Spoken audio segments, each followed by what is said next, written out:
former Rajya Sabha member, to come to the dais. Give the floral to this kind of floral. Okay. Once they come, I'll wait for that.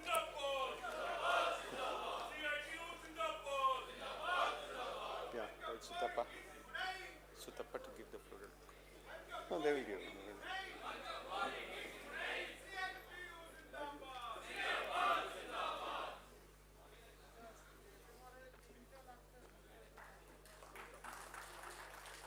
I invite Comrade J.S. Majumdar, the Vice President of CITU and the former General Secretary of FMRAI, to the dais.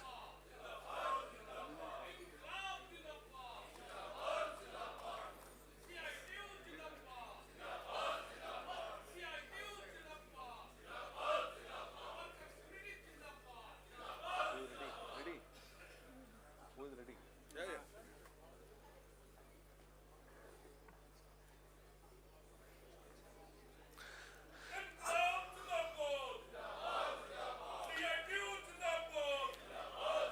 I invite Comrade R. Karmalayan, the Secretary of CITU, and the Comrade who is going to inaugurate this General Council.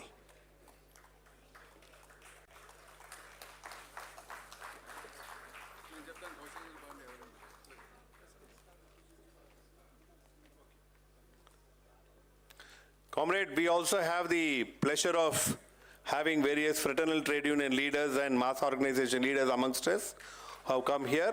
So I would now read out the names of those comrades and also invite them to the dais. From the Bank Employees Federation of India, we have the General Secretary, Comrade Ajay Kumar. I invite him to the dais.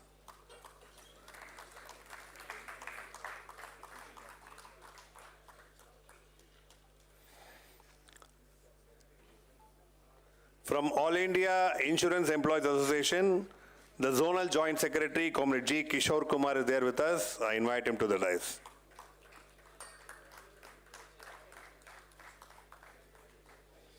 The United Electricity Employees Union State Treasurer, Comrade L. Raju, please come to the dais.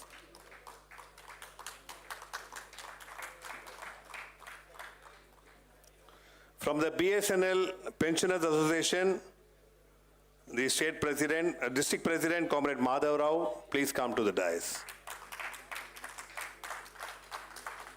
Not there. CITU District Secretary, Comrade M.V. Sudhakar.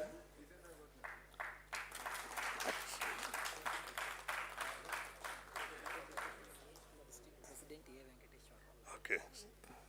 District President, Comrade A. Venkateshwar Rao has come. Please come to the dais. And then, one comrade whom we have not forgotten, whom we have given to CITU, like Nageswar Rao, the State President of Andhra Pradesh, State President of CITU, former medical representative and one of the leaders of our councils, Nageswar Rao. We also have amongst us, comrades, many erstwhile office bearers of FMRAI, leaders of various councils of FMRAI who are based in the state of Andhra Pradesh, who have taken their time out to come and participate in this meeting. So on behalf of all of you, we welcome those comrades also to this General Council meeting for the inaugural session. Comrades, we are meeting 1 year from the last General Council which was held in Guwahati in February, almost around the same dates. FMRAI has this practice of having our conference once in 3 years, and every year between the two conferences we have the General Council meetings. So we are all very happy to be here in Andhra Pradesh today as part of our democratic process of reviewing and planning out the movement of FMRAI. So I'm sure that all of you have got settled and have come here. So without further wastage of time, I'm now requesting our Chairman of the Reception Committee to give the welcome address. Before that, I invite Comrade Santanu Chatterjee to the dais, General Secretary. Very humbly, he has gone and sat down.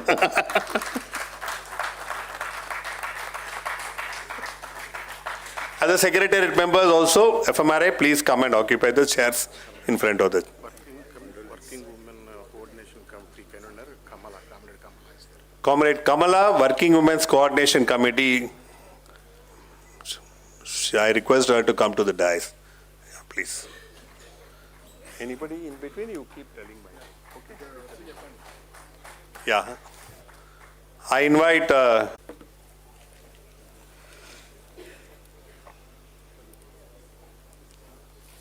Respected Comrade J.S. Majumdarji, former General Secretary, FMRAI founder member.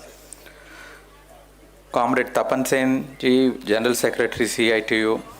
Comrade Ramesh Sundar, President, FMRAI.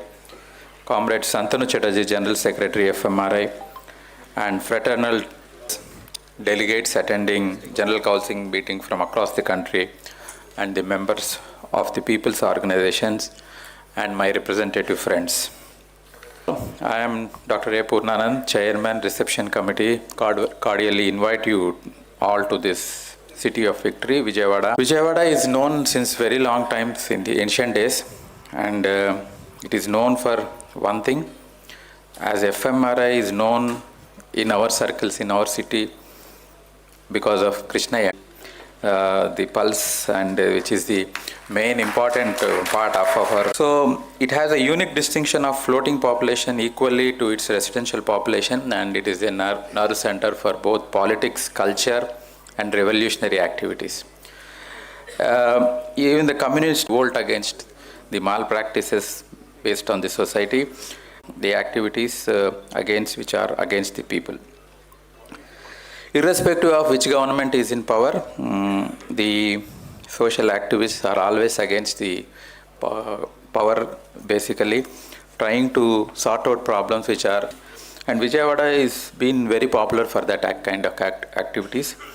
And every day we see some on the inception of that Dharna Chowk, it is always been busy because of the activity of our cultural, social, and our revolutionary organizations.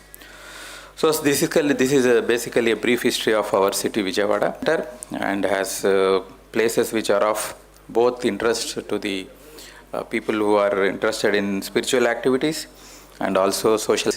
And recently we have inaugurated the Ambedkar Smriti One, basically to give the concept of social justice to everybody. Hope that live up to the expectation of delivering social justice to the people. In serious gap of 52 years that it has come here once again, because of the of people-oriented demands is being organized here, and basically to address the problem, to represent to the state governments and central governments regarding the problems which are being faced by the society in general and also the community in particular.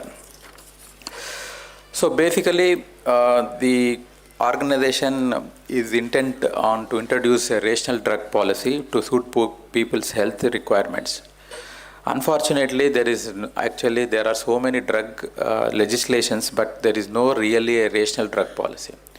Here the drugs are sold and it is purchased as any essential seen or taken care of by or be restricted by any health order or anything.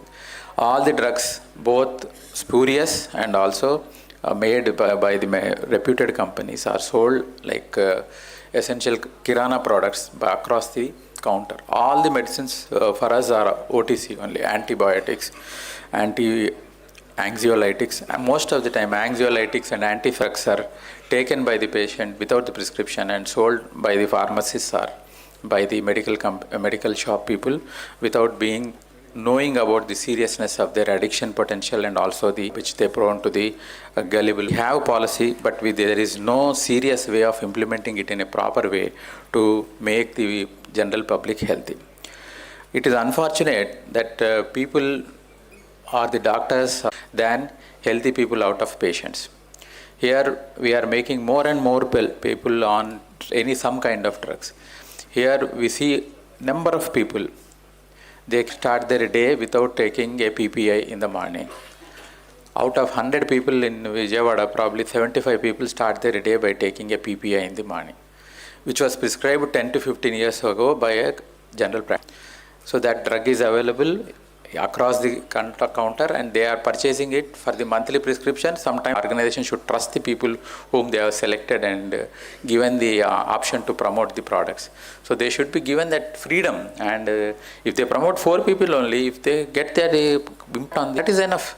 It's not that everybody you promote will write the product, but if you can give an impactful performance, it is definitely makes a matter. Such things which are given by Krishna, you should know better, and our people, the most very old and very senior members from the Bengal, means they are the most well versed with the labor laws, and communist activity and labor activity has been the mother lap of all these kind of activities is Bengal, and we have such very senior people coming from Bengal.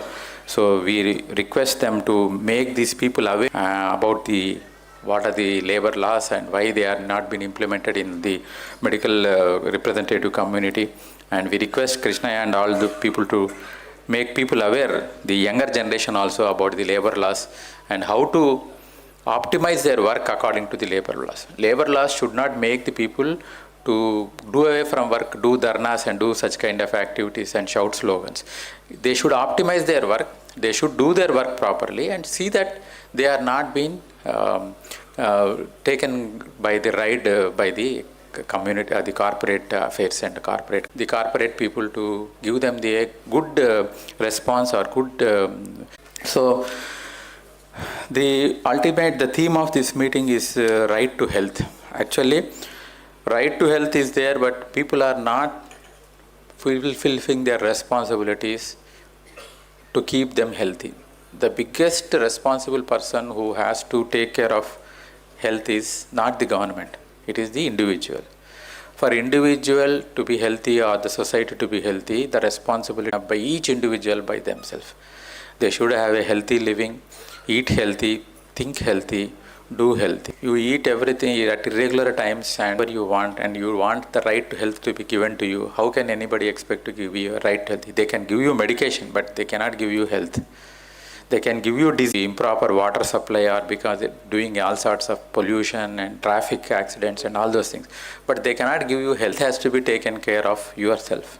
If you have to be healthy on the road, you have to wear your helmet. If you don't wear helmet and you drive two-wheeler, if you are expected to fall, if you have a fracture or if you have head injury, what government can do? So the individual responsibility to take health, take care of his family, take care of the society if it is possible. Because the most problematic areas now is every 3-4 months in the year, almost 90% of the people suffer from dengue fever or any chikungunya fever, which are basically, they are not biting in the night, they are biting in the morning only, 9 to 5. So that is also happening. The AIDS mosquitoes, they work in the morning only. In the morning hours and hitting the people when they are not aware of that the mosquito bites can happen. In the night we can put ourselves in the blanket and try to protect from our mosquitoes. But in the morning we are expected to be working, and in workplaces the mosquito bites are happening and leading to so many problems. This is lacking because of social awareness. The dirty water stays everywhere, and there are so many plantation which comes up, and there is no one. The municipal making an effort to destroy the mosquitoes, which are very serious causes of concern for across the population. Rapid urbanization, living in very small places without serious sanitation facility. We only look at roads as the improvement of our culture or real estate worth. But sanitation is not taken care of. We will go anywhere where the road is. We are not worried about whether the sanitation is there or not. So that is the way we are looking at it. So we request everybody to take a serious concern regarding their habits, exercise, social awareness, and also a long time. And the goal of right to health will be realized in the near future. I greet FMRAI in this area because your program, so many health programs in his family settings, and he is every time available, and many of our medical representatives are available in World Heart Day or World Diabetes Day and so many other areas. When there is a need for social activities, we only look at FMRAI for looking at social activities. Yeah.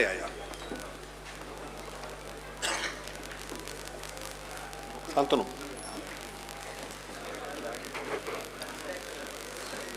Comrades, we'll now begin the session. I invite Comrade Karmalyan, the Secretary of CITU, to deliver the inaugural address.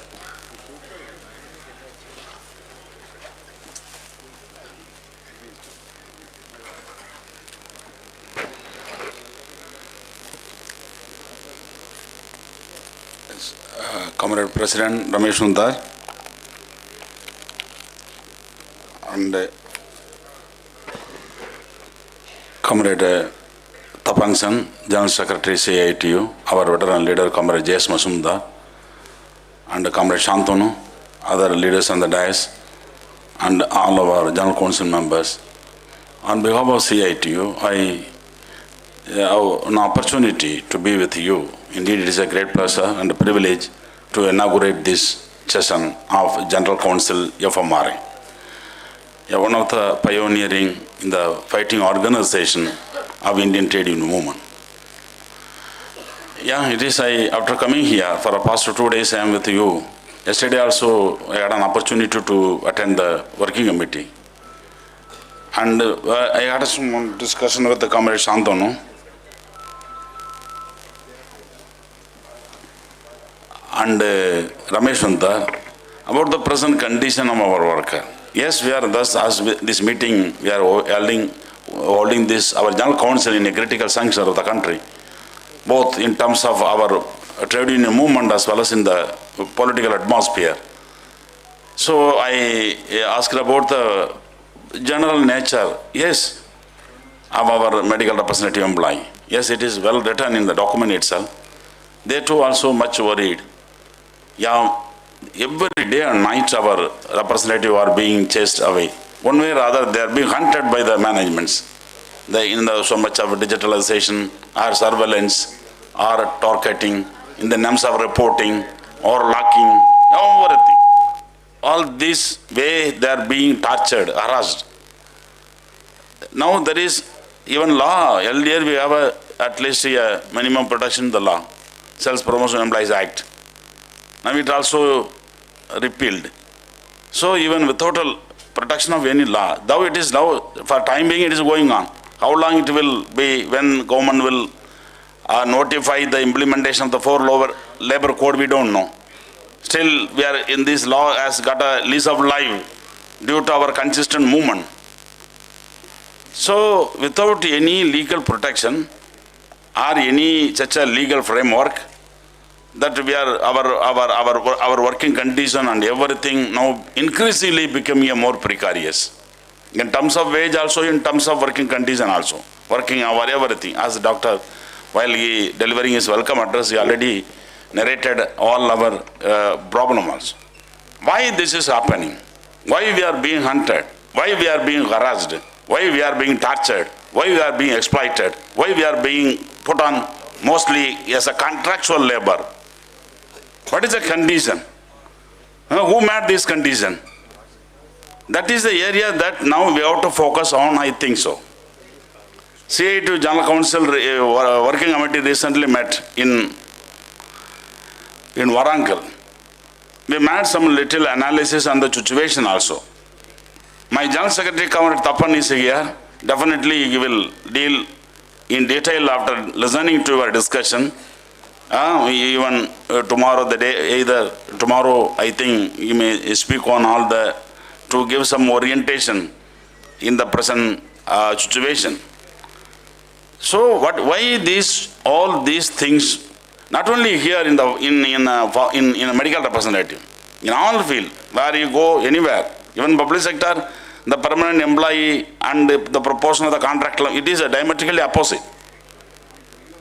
It is not a sometime if it is a 10 east 90, sometime it is a 20 east 80. In such a way it is being now, even government employees also, from everywhere, such a massive contractualization is going on. I asked our Bharta. Bharta is working, I think, in the pharmaceutical industry more than 26, I think around in that more than 26 years. You won't mistaken me, that his salary is around 26,000. after working more than a 2-3 decade, our medical representative, even now in the smaller company, in the pay structure or in the wage, it is being very less than the statutory minimum wage. This trend is increasing. But whereas if you see the pharmaceutical industry profit, all invariably, not only the top 10 pharmaceutical company, all companies, they are having a very good margin. Among the, in the Indian bourgeoisie, those who are invested in the pharmaceutical sector, they have gotten very good margin, very good profit also. Both in the turnover as well as their margin also, they are having a very good margin. Whether it is anything organically linked, our suffering to their margin. One of the monopolies are now emerging. There so much of merger and acquisition is taking place. Massive acquisition and merger also taking place globally as well as in Indian context also. Indian pharmacy, still they got on some leeway to, now they are able to assert in some area, in some drug. India is now able to export to some countries also, because they are competing with some multinational also. All due to the such a ruthless exploitation, what they are doing all along with the state patronage. Now they are able to thrive their business. Let them thrive, but at least a minimum wage, a minimum working condition, a minimum piece of at least life to go to the bed with a minimum peace of mind. Now it is being disturbed. I've interviewed across some medical representative. They are saying in the reporting system, even they cannot sit with their wife, their children. Then you have to one way or other should be work on your mobile or your iPad or something. You have to report something. Every minute, your second of the breath being counted. So, comrade, this is the situation which is not only in Japan, in India also, in so many industries, such a situation is emerging. Why this is happening? We have to fight not only the causes, the reason behind this. What are immediate causes may be ex-employer, ex-company or Y company. How this what happened to Sales Promotion Act? Who has done this? Who have repealed this? Why they repealed this? Along with all other labor, who initiated the labor reform? Comrade, that is, I want to say, the present conjecture of the capitalism. Capitalism is in a great stride. It is going a deep crisis. To salvage themselves, to get over the crisis, they are inventing so many, they have been inventing, they are adapting so many methodology. One of their methodology is the neoliberalism.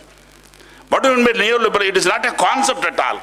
Neoliberalism means attacking you, your right, usurping your right, your hard-earned right that you have enjoyed all along. That is one of the basic elements of the neoliberalism. And downsizing and workload, all these connected as far as workforce is concerned. The manifestation of the neoliberalism in the politics, in the manifestation of the neoliberalism in the societal area, that is a different. As far as our workforce is concerned, it will attack in such a way, whatever that we are having, it already unleashed such a massive, a ruthless, aggressive attack on our right and our wage. That is why globally, such a situation has emerged. That now it is in a dead end. How long they can do it? Now capitalism itself, they are declaring that neoliberalism is not sufficient to get over the crisis. They are adapting different ways and means. One of the means, because capitalism one way or other, they want to sustain their hegemony. Then only they can survive. When any instrument does not help them, they will adapt for a different. You see globally, like a Modi, a persona like a Modi, the ideology Modi represents, such a trend globally now emerging. Why it is emerging? What is the material condition behind this? It is this capitalism as a system which is a crisis prone. It cannot, because it cannot make it inherent character itself. It cannot do justice to everybody in all sense. Because the system itself having such a inherent some weaknesses, limitation also. That is why it is facing this problem. In order to camouflage all these things, now they are adapting different ways and means. One of these is the Hindutva ideology that represents Modi. I am saying the Hindutva and Hinduism should not be confused. There is a confusion among the working class. Hindutva is a narrow ideology, a political project adapted by these guys, far-right political dispensation, to sustain their rule. That is, globally in Europe, monopoly, they want to sustain their exploitation, adapting different methods, right? Racism, xenophobia. In Indian context, now they are adapting this. Why they are adapting this? Because they can get us some diversion. Because they cannot directly address your wage question. The shrinking wage. Dramatically shrinking wage. They spoke about GDP growth, everything. GDP growth cannot, even that narrative, they cannot prolong. Because it is going so much of ups and downs. Globally, GDP growth is not so rosy, either from America to Europe. Now, due to the Palestinian war, due to prolonging the Ukraine war, some military business, arms business is going on. Now, for time being, they got some lease of life to sustain or to show some figures. Whereas, globally, it is not possible. Because of the system which is having such a character of inbound crisis, it cannot make everybody happy. So they are adopting some sort of such a parochial, such a sectarian tendencies to sustain the class rule. That is the thing now it is happening. It is taking different form in India. Sometimes it may be Ayodhya. Today in Uttarakhand they introduced what you call the common civil code. In Article 370, it is taken as far as attacking the new school, it is a different. Sometimes attacking intellectual, it is a different. Sometimes attacking other minorities, it is a different. It takes a different form, which is vitiating the atmosphere of the class unity. So this is the basic idea, basic situation that in which we have to run our trade unions. Against this tendency, yes, everybody, whether we consign ourselves to such a tendency, yes, they will do all this nonsense. No, across the globe, working class is struggling, trying to resist, trying to stall somewhere, trying to have some time with some political formulations to change the correlation of the class force. Yes, that must be our vision. We should not consign ourselves to such a defeatistic mode. We should be always in offensive, aggressive mode. That is the task of the General Council, to prepare our ranks to take on this offensive, which is going to ruin our future, which is going to ruin our country itself. Yesterday, when I informally discussing with our comrade, I told, yes, why we have to defeat. Now, CIT has given a call to defeat BJP. I have to isolate as well as defeat. Unless we are defeating BJP, working class cannot prolong, or we cannot have any future at all. That is why we want to defeat Modi and the Modi company. Then how we can take up this slogan? How we can understand this slogan? Is it a political slogan? No at all. Yes, of course it has got a political content. As far as Indian working class is concerned, it is our life and death issue. We have to confront these fellows. During the Corona time, this labor law reform was going on. I think we did some homework in CIT Center. We supplied all this information, whatever the document we prepared. It is not an amendment of law. You please understand. It is not a legislative exercise.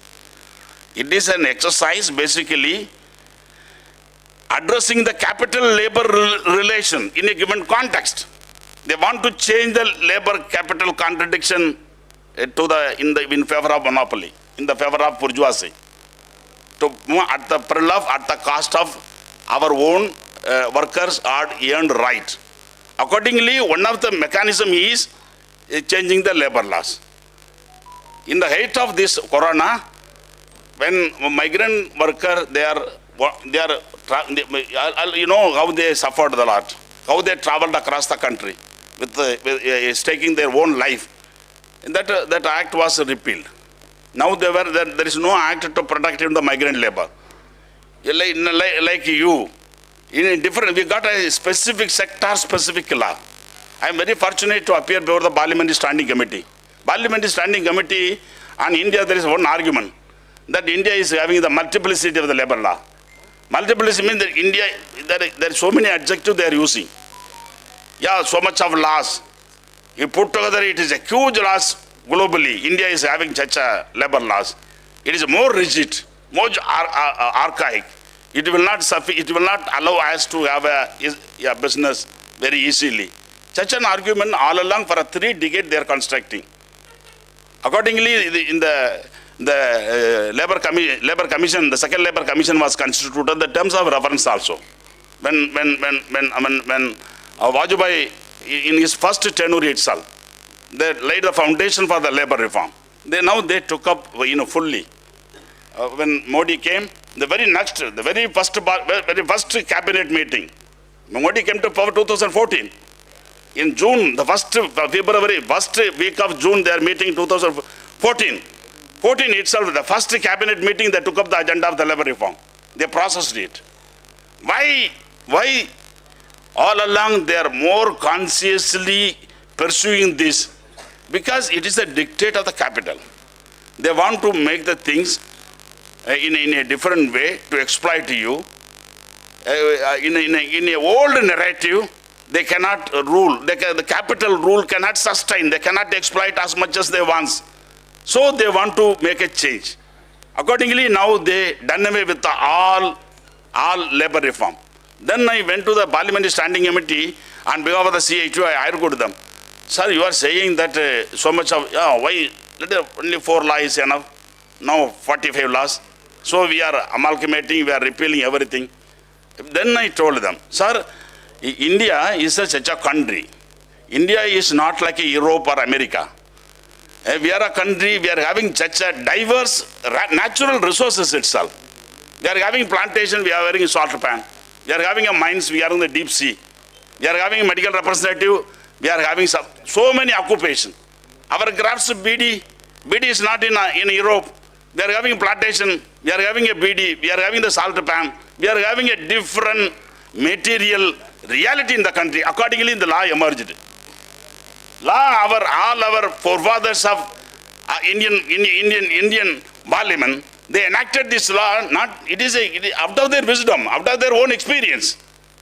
When Medical Representative Act came in 76, when Mines Act came in, when BD Act came in, all these law, due to the emergence of the different workforce in the country, in different sector, the sector-specific law had emerged in India in a given material context. Without understanding the material context, doing away everything, it is a nonsense. It is not a clever legislative business. We argued with them. You have to retain, there are some specific laws, like Sales Promotion Employees Act, like a Migrant Act, some sector-specific act, which is having a different. The occupational safety and the health of plantation worker is a different, those who are in the factory. So it is not the same. But government didn't hear to any opinion of the Central Trade Union. They went on with all these things. Still now they are elected. At least if Modi came to power with a good number, as he yesterday, in the presidential address in the parliament, he is saying that around 400 he is hoping to get. Even in such a majority, if Modi get, comrade, we cannot expect anything. Modi has to be defeated at least for time being. He has to be contained at least to retain our own minimum rights. Minimum rights, that is to our existence itself conditioned by defeating all these forces. The existence of the democratic forces, the existence of the trade union, the existence of any democratic exercise in the country is conditioned by defeating this reactionary, the far right political dispensation in the country. unless we cannot run our union in the as a AC hall. It will be different. A small distinction still prevalent due to the democratic legacy in this country, some democratic structure still intact. They want to finish it, everything. So if they again came to power, they will do all these things. That is why now, we, as far as all central trade union put together, now they made a call.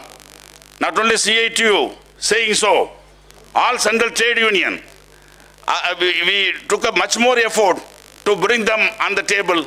Now everybody agreed, yes, this reactionary, the fascistic political dispensation should be thrown away from the power.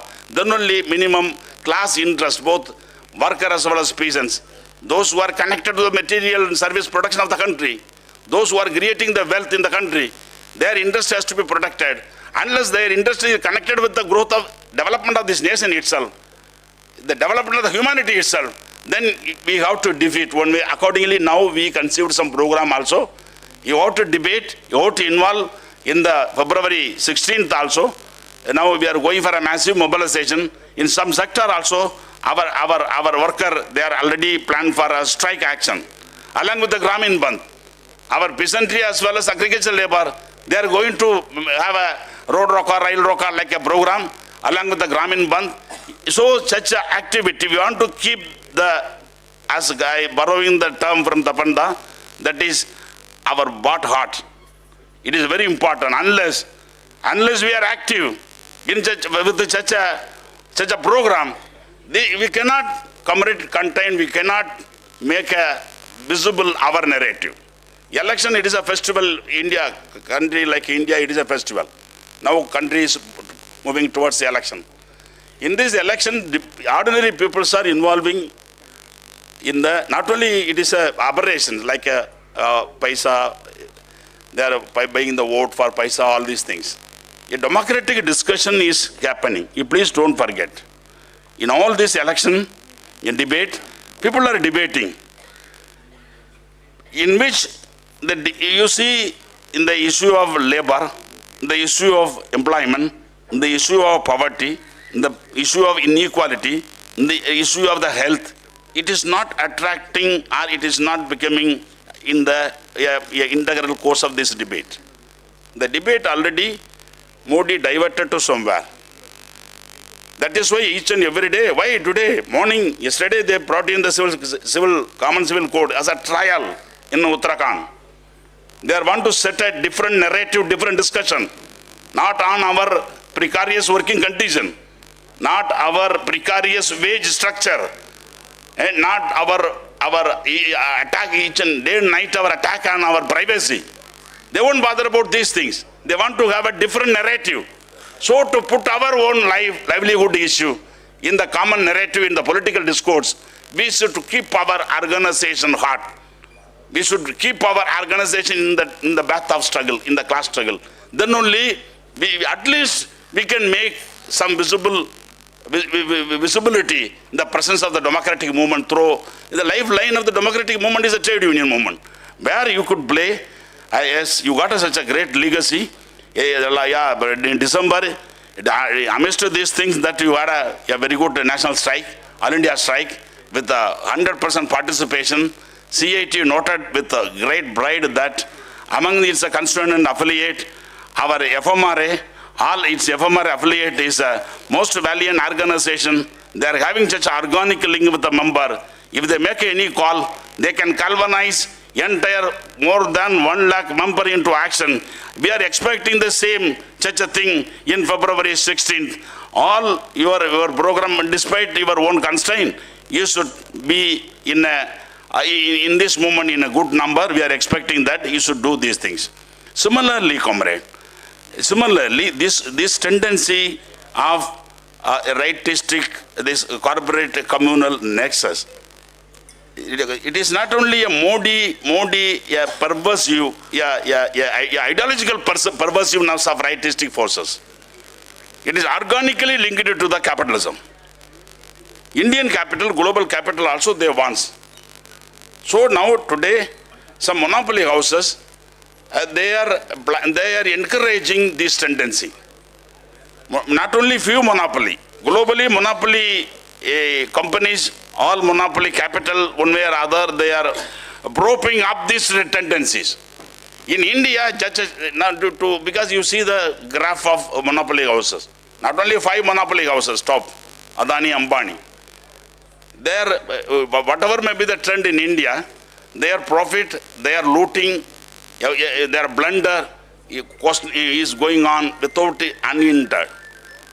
All along they are doing. Modi is doing everything. Even their connection with the state also increased. State means I am telling the government. The state structure being more under the influence of the monopoly capital. Why parliament is not properly functioning? When parliament is not functioning, when 143 member suspended from the parliament, Modi is pushing through so many bills.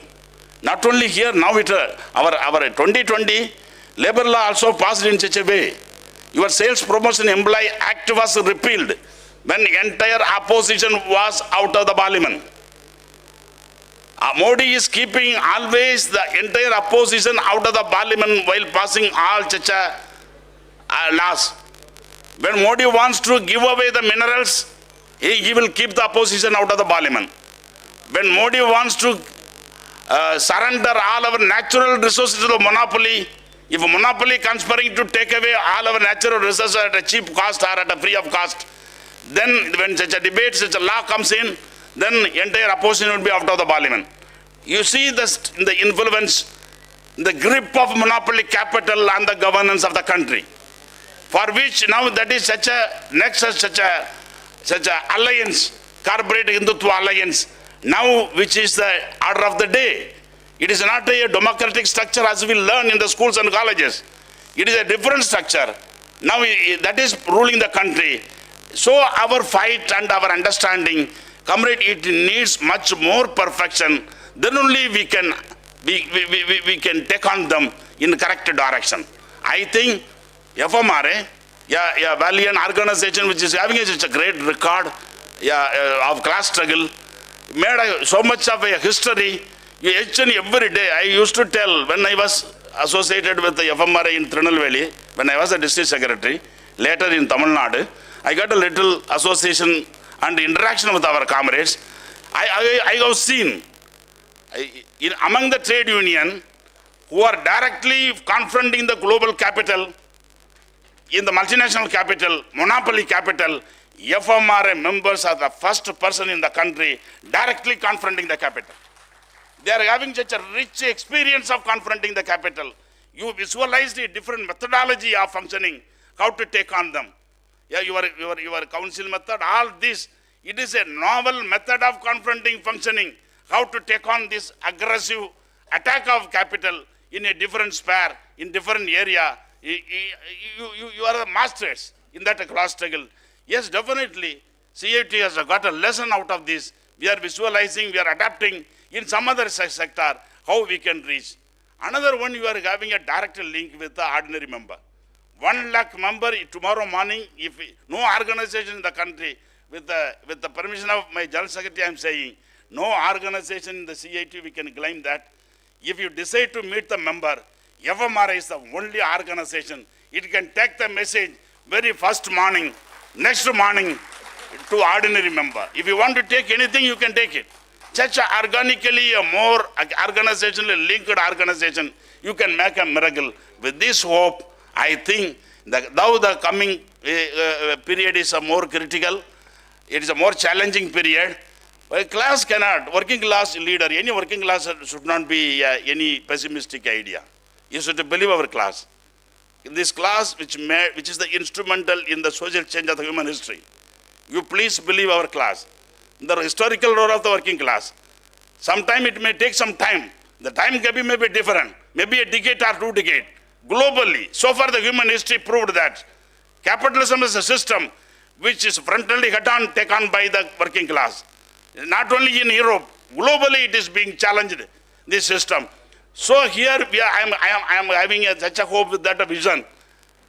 We should believe our class. We should believe our class activity. That means each and every activity of the trade union should be tuned in such a way to take on the aggressive, exploitative system of the capitalism. I think this conference, in your deliberation, you will focus and sharpen your energy to have such a vision, to march ahead, to take on this more barbaric, aggressive capitalistic system and its political ramification in different sphere of our life. I think FMRA can do that challenges more perfectly. With this hope, I formally inaugurate this conference. Thank you all.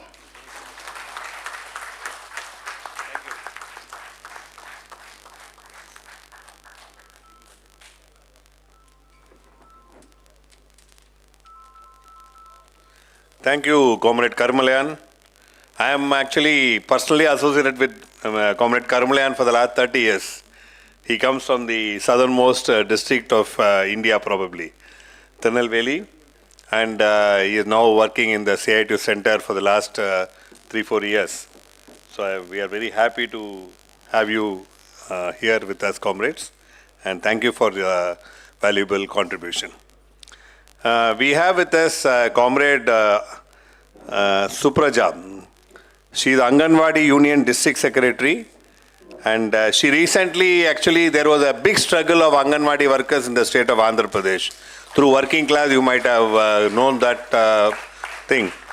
A 42-day strike was undertaken, and even the Essential Services Maintenance Act, ESMA was also, they were threatened with ESMA, but then they valiantly fought.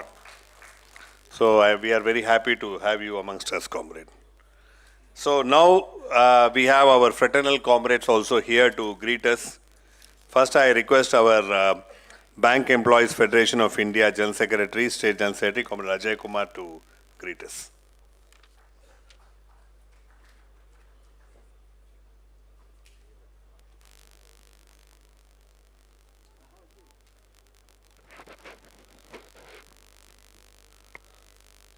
సభాధ్యక్షులు మరియు వేదిక మీద ఉన్న senior leaders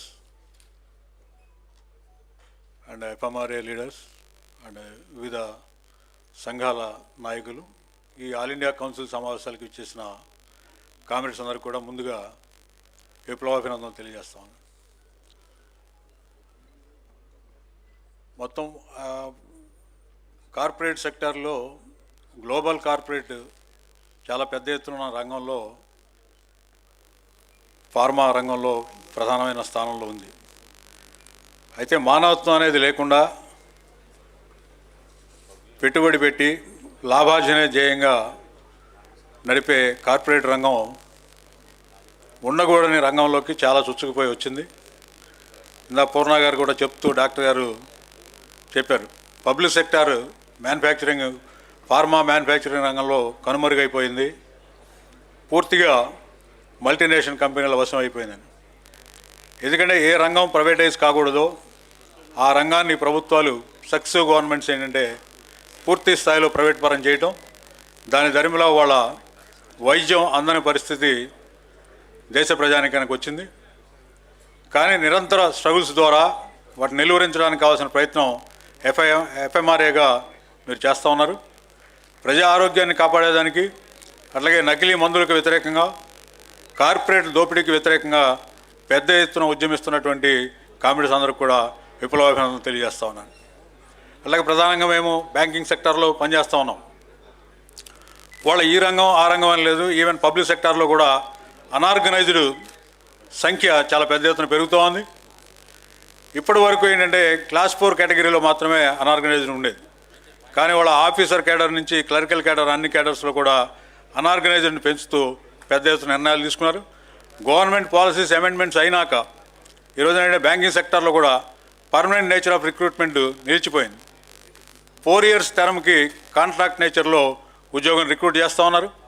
అలాగే trainee మీద trainee క్లర్క్స్ని recruit చేస్తూ ఉన్నారు. Consolidated wages ఇస్తూ ట్రైనీ క్లర్క్స్కి 15,000 రూపాయలు పర్ మంత్ శాలరీ ఇచ్చి రిక్రూట్ చేస్తూ ఉన్నారు. అలాగే 4 years టర్మ్కి 22,000 శాలరీ ఇచ్చి 4 years టర్మ్కి క్లరికల్ స్టాఫ్ని రిక్రూట్ చేస్తూ ఉన్నారు. ఈయన ఆఫీసర్ కేడర్లో 35,000 to 45,000 శాలరీ ఇచ్చి రిక్రూట్ చేస్తూ ఉన్నారు. అంటే స్ట్రక్చర్డ్ వేజెస్, సాధించుకున్న వేజెస్ కూడా ఎవరికి ఇంప్లిమెంట్ అయ్యే పరిస్థితి లేదు. ఈ సంవత్సరం చూస్తే సంవత్సరానికి 2 కోట్ల ఉద్యోగాలు కల్పన చేస్తానన్న మోడీ ప్రభుత్వం ఈ రోజున ఉద్యోగాల కల్పన అనేది కనుచూపు మేరలో కనపడకుండా పోతుంది. ఈ రోజున బ్యాంకుల్లో 12 ప్రభుత్వ రంగ బ్యాంకులు ఉంటే 8 బ్యాంకులు జీరో ఇండియన్ ప్లేస్ చేసినాయి రిక్రూట్మెంట్లో, ఆఫీసర్ గారిలో కానీ క్లర్కులు కానీ. ఆ స్థానంలో టర్మ్ ఎంప్లాయ్మెంటు లేదా ట్రైనీ క్లర్క్స్ రకరకాల పద్ధతుల్లో తీసుకొచ్చి శ్రమాన్ని దోపిడీ చేసే పద్ధతిలో చేస్తూ ఉంది. కాబట్టి వీటన్నిటికి కూడా ప్రభుత్వాలు వెన్నుదన్నుతో ఉండి నడుపుతూ ఉన్నాయి. కాబట్టి ఈ అంశాలపైన పెద్ద ఎత్తున మనం ఉమ్మడి పోరాటాన్ని ముందుకు తీసుకెళ్లాల్సినటువంటి అవసరం ఉంది.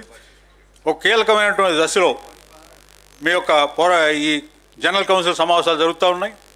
రాబోయే ఎన్నికల్లో కూడా అన్ని యూనియన్లు కలిసి పెద్ద ఎత్తున ఈ ప్రజా వ్యతిరేక నిర్ణయాలు చేస్తున్నటువంటి గవర్నమెంట్ను సాగనంపడానికి కావాల్సిన పోరాటాలకు మనం అంతా ఐక్య ఉద్యమాలు ముందుకు తీసుకెళ్ళడానికి కావాల్సిన ప్రయత్నం చేయాలని, ఆ ప్రయత్నంలో మీరందరూ కూడా భాగస్వాములు అవుతారని, FMRAI జనరల్ కౌన్సిల్ నిర్ణయాలు ఆ వైపుగా మీరు ఆలోచించి భవిష్యత్ పోరాటాలకి బాట వేస్తారని ఆశిస్తూ మరొకసారి మీ అందరూ కూడా అభినందనలు, విప్లవాభినందనలు తెలియజేస్తూ నాకు ఈ అవకాశాన్ని మీ అందరూ కూడా ధన్యవాదాలు తెలియజేస్తామని.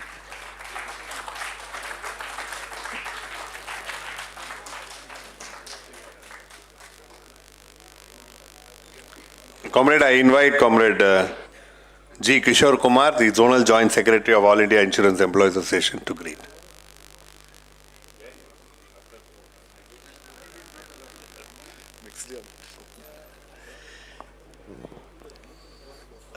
Respected President of the meeting, Galaxy of CITU leadership, FMRAI leadership and Federal Organization leadership,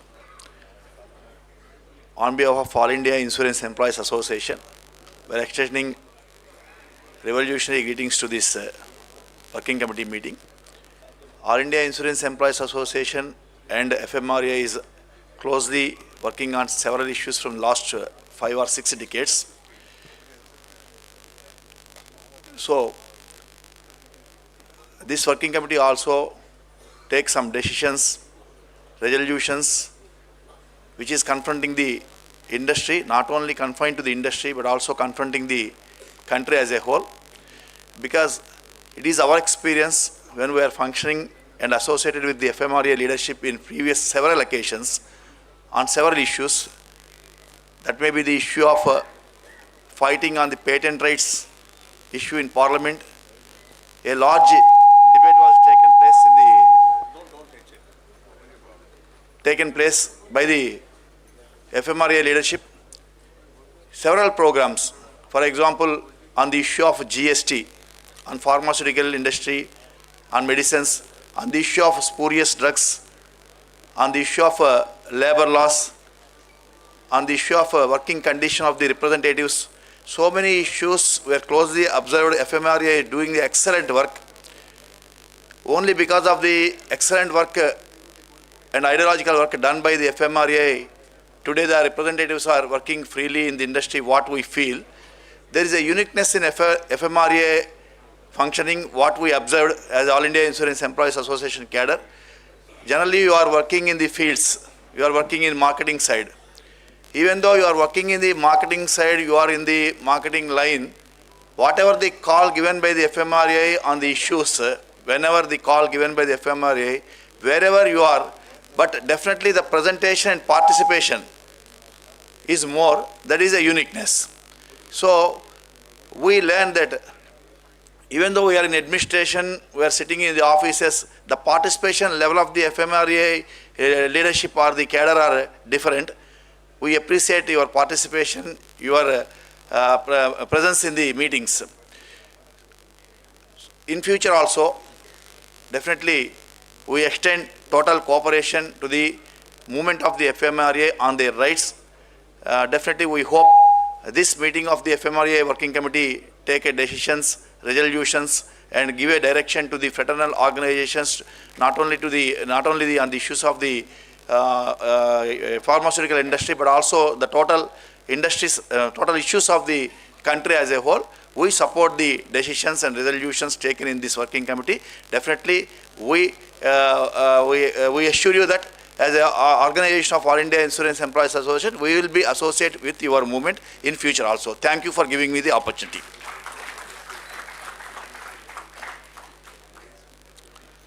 Comrades, we have various fraternal trade union leaders amongst us. The only issue being that they say that they will speak in Telugu, and I find that it may not be, understood by all. So, anyhow, we on day after tomorrow, we have the APMSRU General Conference also, which is going to take place in the same venue. So, they will have a chance to greet our delegates of Andhra Pradesh in Telugu, and so on behalf of all of you, I thank them all for having come here, and we take that, yeah. Huh? Yeah, Comrade Venkatesan of the All India Loco Running Staff Association, he says he can address.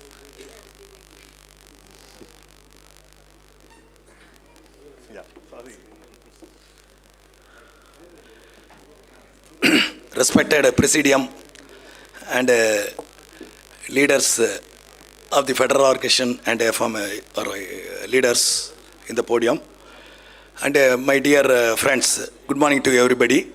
First of all, I would like to extend our heartfelt greetings for the successful conduction of this General Council meeting. I represent All India Loco Running Staff Association, which represent the loco pilots of railways.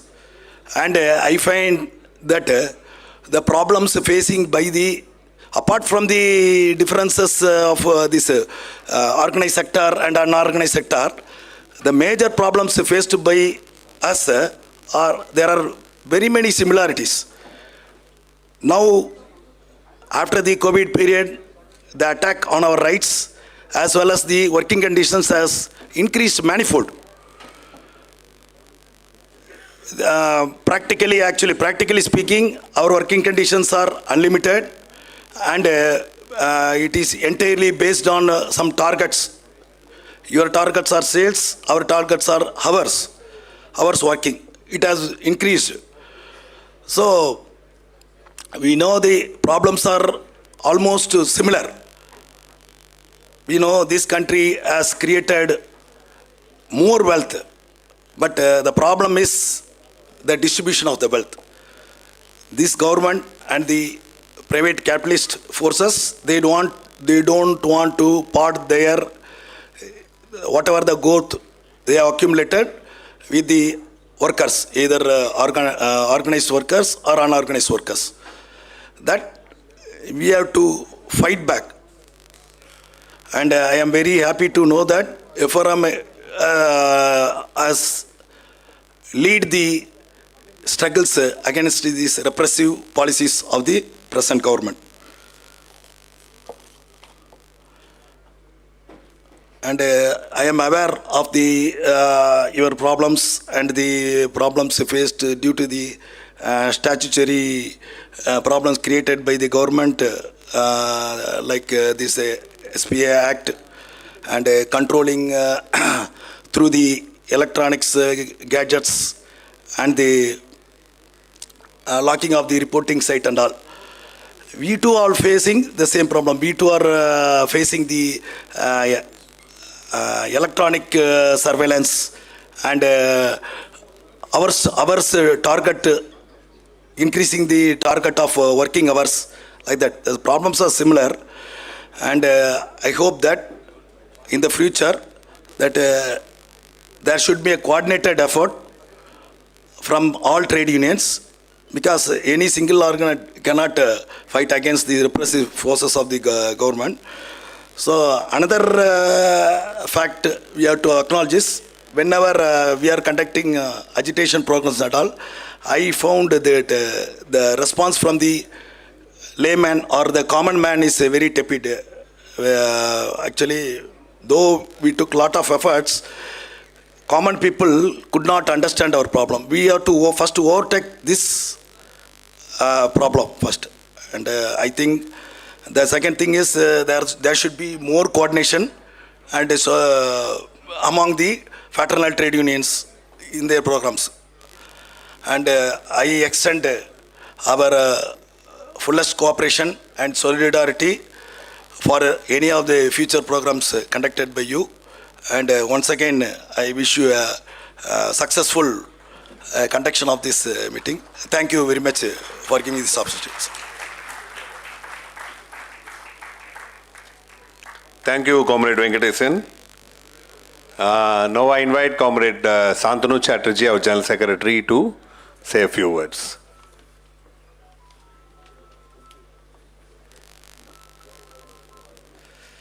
Comrade President, Comrade General Secretary of CITU, Comrade Tapan Sen, our respected and beloved leader, Comrade J.S. Mazumdar, and Comrade Karumalayan, National Secretary CITU, and my dear General Council members from across the country. We stand here just prior to beginning our General Council meeting. But as you have already heard from the chairman of the reception committee and our national secretary, the socio-economic situation and the socio-political situation that is prevailing across the world, not only in India, but across the world. India is part of that. It is almost similar. In simple words, as the General Secretary CITU put it in the working committee, he will be deliberating later, so he will tell it. But I would borrow his words to say that the workers are losing and the corporates are winning. The corporates are limited, small section, but they are winning, and the workers are losing. And this is happening because of the crisis that is prevailing across the world and the neoliberal policies which are pursued by various governments. The system is such that they are at an advantage, and the workers and the common people of the country are at a disadvantage, though their numbers are small and our numbers are huge. But there is a planned effort, not only here in the country, in India, but across the world, to keep us divided on various issues. Somewhere on issues of, in some continents on issues of racism, and in here on the issue of communal, caste, creed, religion, all these issues are there. So the pattern across the world is almost the same. How the capitalism can go on in this very crisis-ridden situation, that pattern is the same. I will not go into the details, but one thing that he mentioned, that which is very relevant for us, elaborately he will speak, that technology is good for humankind. Atom bomb, you know, when it is used for generation of electricity, it serves. And atom bomb, when it is dropped as a weapon, it causes mass inhalation. So that is the place where we are. The technology that is coming today, these corporates are utilizing it against us. When a technology comes, it will ease the work of the workers. It is used to ease the manual labor of the workers. Is not happening. It's just the reverse that is happening. They are put under surveillance, tracking. They are made to do things which is not actually practicable in the field. They are made to make inputs which can later be used against them itself. So this is how this technology is being used. And what we are trying to do in our limited capacity, we are trying to reverse the trend. We are not trying to reverse the advancement of the technology. We are trying to put a full stop to its utilization against the workers. We welcome technology. We use technology. We welcome technology, but when it is used as a weapon against the workers, that is what we are trying to do in our capacity as a federation. That is what must be remembered. And in this process, many of our leaders are going ahead, protesting, fighting, losing salary for months together. But one thing that we are missing, that galvanizing the mass of the members to rise this protest. A section of members who are absolutely understanding the situation, they are protesting. But out of the fear of economic crisis in the family, in spite of knowing that this is not good for them, this is used as a weapon to harass them, many of the workers in our industry are also succumbing under pressure. This is a situation that we are trying to reverse. Our force, our fight will be more effective when we can galvanize all the workers in a fight.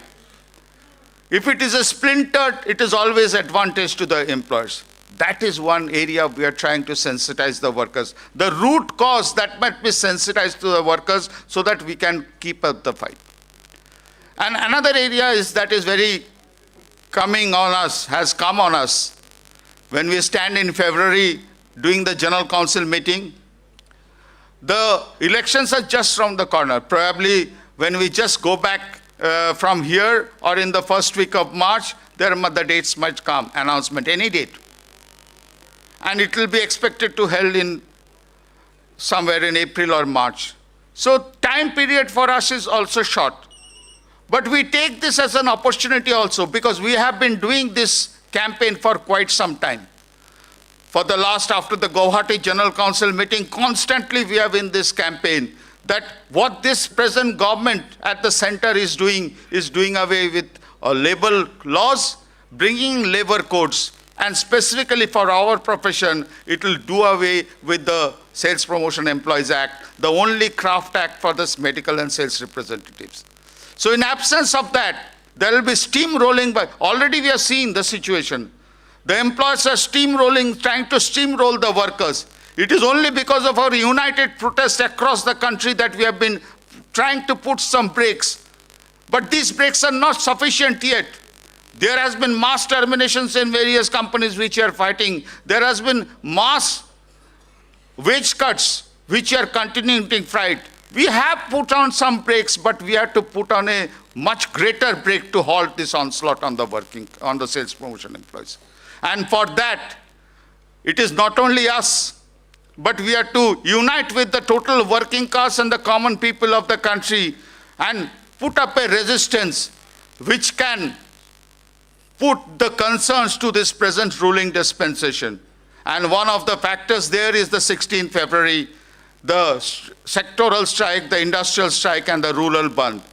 Though in this occasion FMRAI has not given a call for a strike because the various state units are deciding on the post-action program. But we must, the leaders who are sitting here, who actually are a link between the central leader at the FMRAI Apex leadership and the general members across the states, we must ensure that on the 16th of February or in certain states where it is in other date, like in Bengal it is 13th of February, we can mobilize a mass of the field workers in the action programs in the field. We can stay and stage a demonstration which is visible to this present ruling dispensation and to the people of the country in general, so that these policies of this central government, which are meant to, for the employers, for the corporates to attack the workers, for the corporates to give the atrocities on the workers for earning more profit, that can be put some brakes on them, and there can be some massive all India protest across the country, to which we should also be a very important and integral part across the country. This is number two. And the third is that last year was a Diamond Jubilee year of FMRAI. All of you have fanned out across the country. Though the results were not uniform in all the states, but it is very heartening that in this process, what we decided from the General Council meeting, to protect rights, to protect jobs, to protect health, and to go ahead and reach. Okay. So that we could translate into action program. We have contacted our members in more numbers, and we could reach out to the members, and this reaching out to the members resulted in that there has been a both vertical and horizontal expansion of the organization. We could have formed new units in new parts of the country. Actually, now we are actually spread over across the country where we except in case of Jammu and Kashmir where our organized is now not functioning. But we have talked with a certain section of leadership in Jammu also, and they are ready to come to us and function with FMRAI. That is also there. That is also a spread of the organization. And in terms of numbers of the membership also, we have recorded the highest ever membership. But the numbers are not important. The importance is that how many of these numbers we can galvanizing in the action programs and the movement programs. Numbers reflect the strength of the organization, but the galvanization of these members in the action program, in the real fight in the streets, in the battles that we are organizing day in and day out in the streets of the country, that is important. And we have our weaknesses, but we have our success also. We have our weaknesses in organizing this. We can do much, much better, but we are not at the rock bottom. We are doing things, and that is proven by our 20th December strike. Actually, the strike was first scheduled on 30th November, but due to the elections in Telangana, we did it on 20th December. Though there was a deferment of the date, but that didn't affect the participation of the members in the strike. Not only the members of FMRAI, but non-members also, because of our campaign program, could come and came and participated in the strike. We could also make a huge campaign among the doctors and the chemists who also supported the strike in all their capacity. Even in various parts of the country, the doctors put up posters and stickers and did not take any visit of the medical representative on that day. So that is the effectivity of our campaign. Now coming to the work front, I just got inspired by the deliberation of the chairman. He spoke many things which is very close to our heart.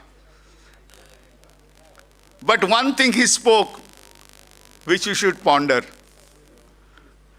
They are sitting in the other side. The doctor is sitting on our side and looking at us in one's perspective.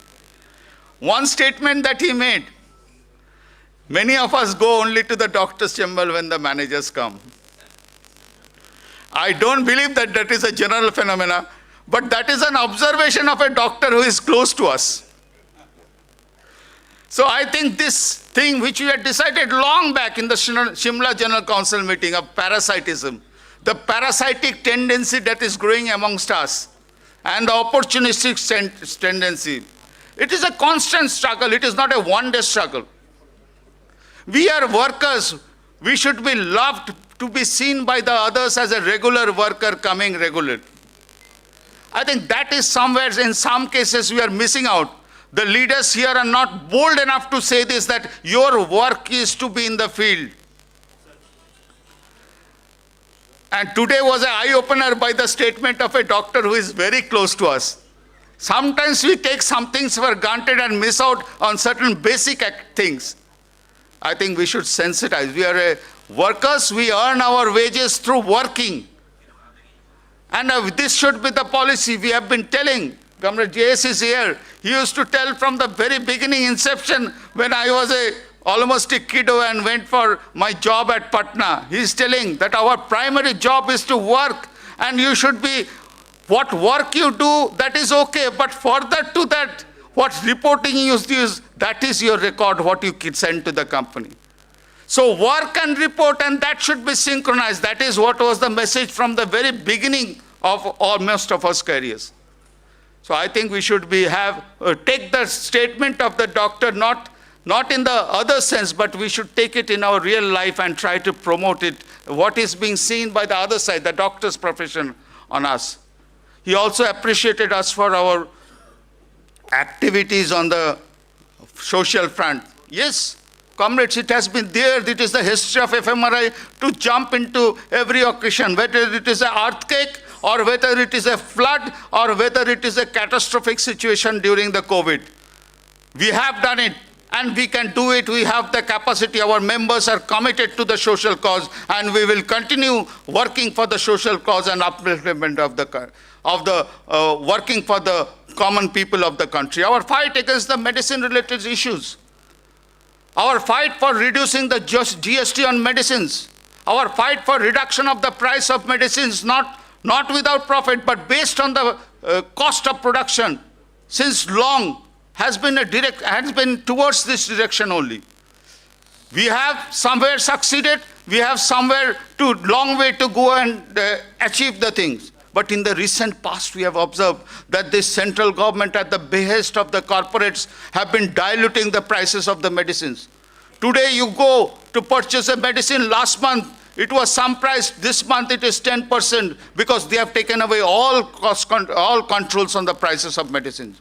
Even you see on the essential medicines which was under price cap, now they have allowed a 10% increase in every year. So 10% increase in the price of medicines every year relates to 50% increase. But when we talk of when the workers talk about linking the wages with daily dearness allowance, there is no response from the government. The corporates, they're ready to satisfy, but when we ask for a dearness allowance, when we ask our employees for a dearness allowance, most of the employers are saying, no, that is a very costly affair, and don't do. Our living wages don't go up. Our real wages are actually coming down every day because of the inflation in the company. But the profits of the employers, the profits of the corporates are going up every day, because they are having the advantage to influence the government, because this is such a government that acts for them. This is not a government which acts for the common people of the country and for the workers in general. So, what is our duty? Our duty is such that we have to bring in a government who is not pro-corporate, who does not work for the corporates, who will work for the common people of the country in general and the sales promotion employees in particular, who will protect our SP Act, who will see that this unauthorized tracking and surveillance that the employers are imposing upon us is not done, who is intruding. They will see that the privacy intrusion that is happening will not happen. So it is time for us to think, and we alone can do it. We have to do it collectively. So it is time for us to think, not only to think ourselves, but to talk to the medical representatives and the sales promotion fraternity every day.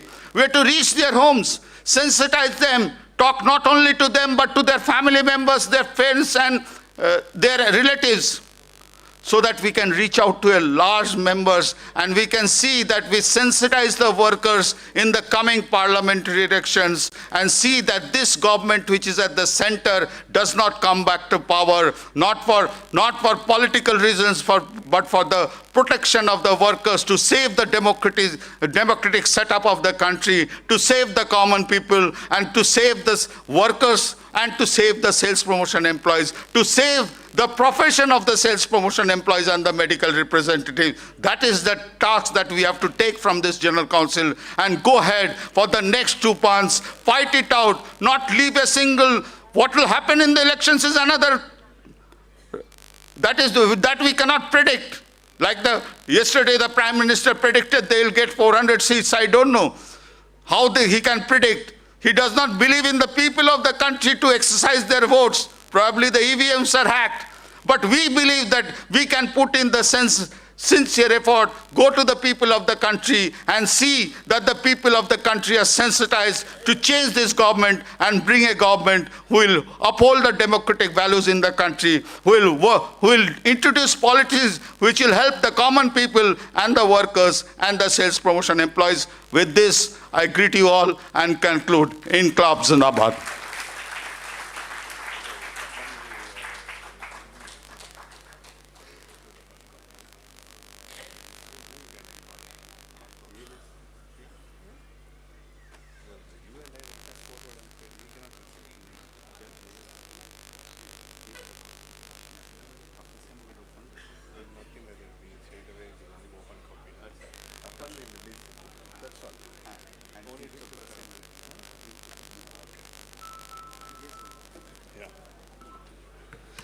So, comrades, we have something special for this inaugural session also. About a decade back, during the Calcutta, our Golden Jubilee Conference, we had decided that the history of FMRAI will be brought in at the earliest possible time. Some efforts were taken, But then due to our own organizational commitments and movemental areas, we were not able to fulfill the objectives set by the Kolkata conference.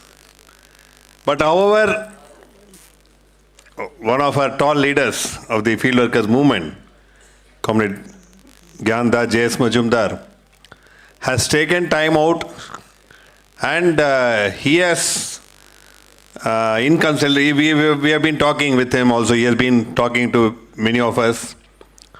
So from his viewpoint, he has brought out a booklet which FMRI was very happy to publish. And that booklet is going to be released today on occasion of the General Council. So we are now inviting Comrade Tapan Sen, the General Secretary of CITU, to release a booklet. The first copy, I request Comrade Karmalayan to take.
Comrades, actually, Comrade Gyanda will be also addressing now, but before he addresses, just a few points.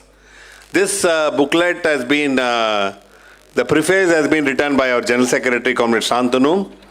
The foreword is by Comrade Tapan Sen, our General Secretary of CITU, and then a small resume has also been given about the book and the author. Because the author doesn't require any resume, but then many new comrades are also there. Comrade Gyan Majumdar started his career as a medical representative in Bihar, became General Secretary of BSSR Union in 70. He was the General Secretary of All India Chemical and Pharmaceutical Employees Federation during 1974 till 80, and of FMRI for 15 long years from 1976 to 1980. He was victimized by Glaxo, many of us know, for his trade union activities, and later became a whole-time trade union functionary. He is one of the pioneers of the field workers movement in this country. And then he has also taken up various responsibilities in CITU as being the office bearer in Bihar, Jharkhand, and then at the All India Center in New Delhi. And he has also authored many books. He has also been contributing regularly to FMRI News, the Working Class Journal of the CITU, People's Democracy, and various other class-oriented journals. So he has got 50 years of experience, more than 50 years of experience in the organization. So we are very happy that he has contributed his time for the thing. And I now invite him to address this gathering. Comrade Gyan Majumdar.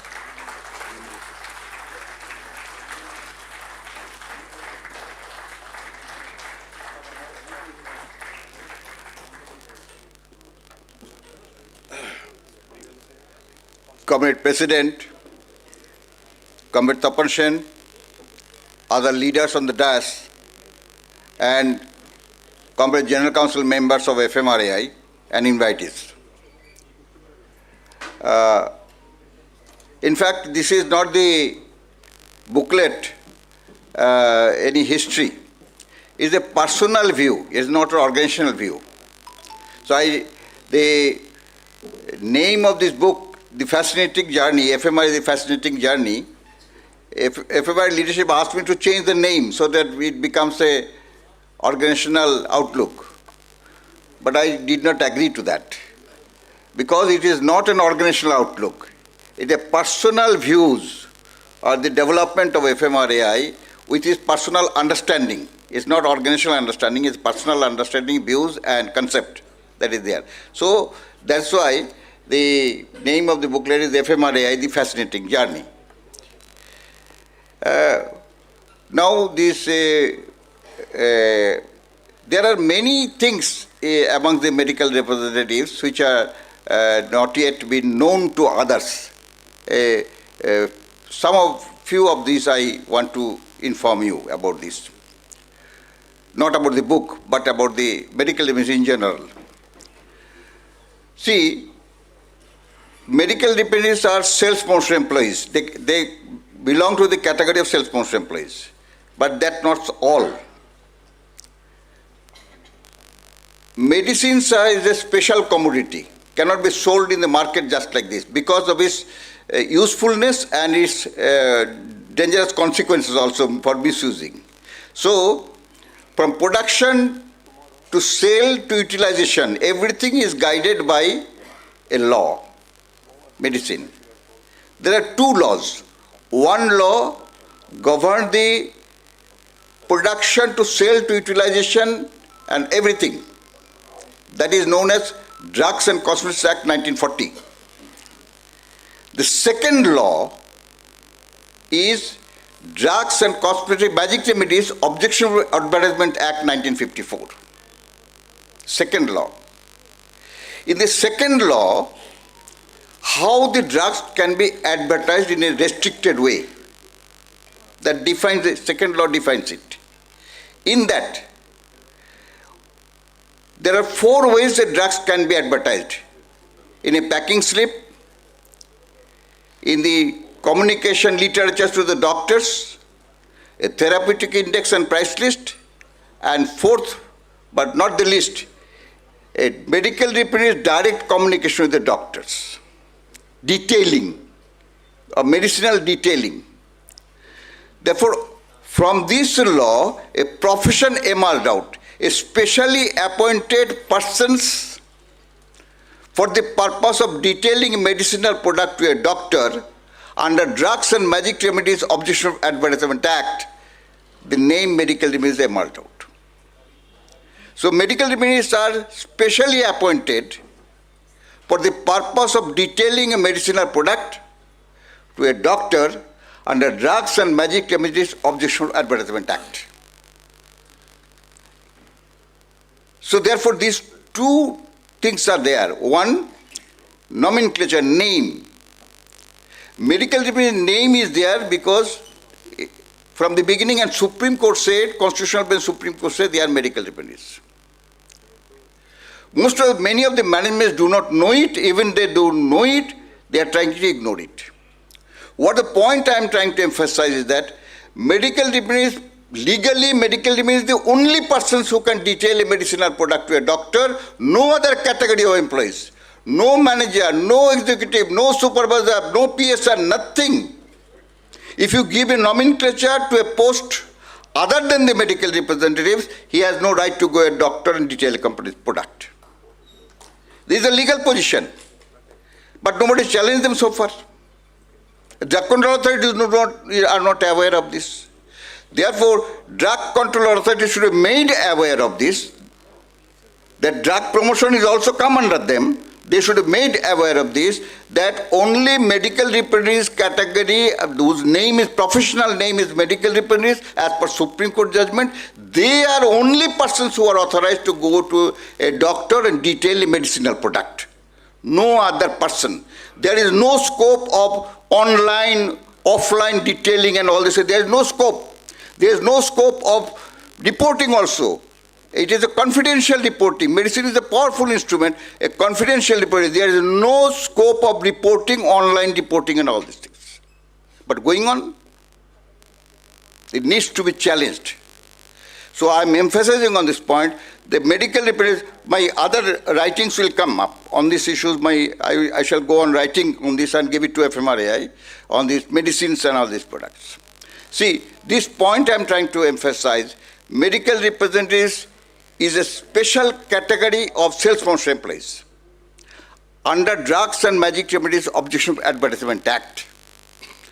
And this category of employees known as medical representatives under law are authorized to detail your company's product to a doctor and nobody else. The second point is this, that nobody else is authorized to do it. Thirdly, it has to be doctor and medical representative detailing, personal detailing, not online, offline, there is no third party. So far there is no such scope. So all these matters should be there. So therefore, there are many things in the drug laws are there that that should be known to us because we are concerned with these issues. So those things will come up. I shall in future also on this question of medical, many of the things are not known and should be aware of this. Even doctors do not know. Doctors should know. Even the authorities should know. Drug control authorities should know. Therefore, our concern is not only labor authorities, drug control authorities also should be our concern. So with these few words, this booklet, the first booklet is there on the history of FMRAI, fascinating journey, is a personal view, is the FMRAI has emerged out of the struggle. It's not easy to form FMRAI. It has a history of struggle and struggle on political line. There is a group who are supporting emergency. And there is a group, another group who opposed emergency rule. I remember those days when FMRAI's working committee, the then leadership of FMRAI, the working committee adopted resolution thanking Indira Gandhi for imposing emergency in our country. FMRAI's working committee adopted that resolution. And we who opposed the emergency rule, during emergency period opposed the emergency rule, opposed this leadership who supported emergency rule. Political level we fought. Organizational level we fought. Glaxo management is the first to develop, to break FMRAI, medical representatives away from the factory union, away from FMRAI, they created field association. And FMRAI fought in this. We said we cannot take away the medical from FMRAI or isolate from the factory union. To keep them within FMRAI, what can be the line? Company-wise unity we want, but not field association. Therefore, the council concept emerged out from this struggle. Company-wise council concept emerged out as an instrument of struggle against Glaxo management sponsored, Hicks management sponsored field associations. To fight against management sponsored field association, FMRAI invented council movement within FMRAI, company-wise unity within FMRAI, this line emerged out. So there are political, organizational, movemental lines as the emergence of FMRAI through this struggle. This is a brief history of this struggle, FMRAI, very fascinating. Therefore, name I have preferred is Fascinating Journey of FMRAI. Very fascinating how this struggle, inner struggle on this movemental, organizational lines have developed. And FMRAI emerged out as a force, developing these lines through struggle, political, organizational, and movemental lines. And this is a small history on this. This is the background of this booklet. Thank you all.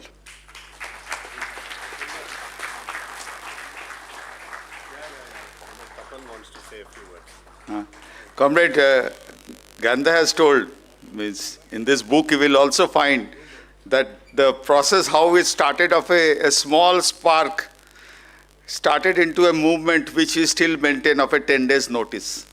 It's a small spark. I'm not going into that so that you read the book. But I have one request that all of us are present here, we know Gandha. So it is a rare opportunity that the book is released, Gandha is here. So though we packed all the copies for the states, but we said that we'll keep some copies open for sale. This book is no complimentary copy except those who have been given will be given. Everybody has to purchase a copy. I make a personal request to J.S. Majumdar that those GCM members who are sitting here, when they purchase a copy and give it to us, we'll see that it is personally autographed by J.S. Majumdar. This is a lifetime collection. That is the first time I did it. When I got my copy, I went to Ganda and requested him, and Ganda will comply to all your requests. So this will be a lifetime collection on your end. Thank you. The person who has written the foreword, Comrade Tapan Sen, wants to say a few words. I invite him.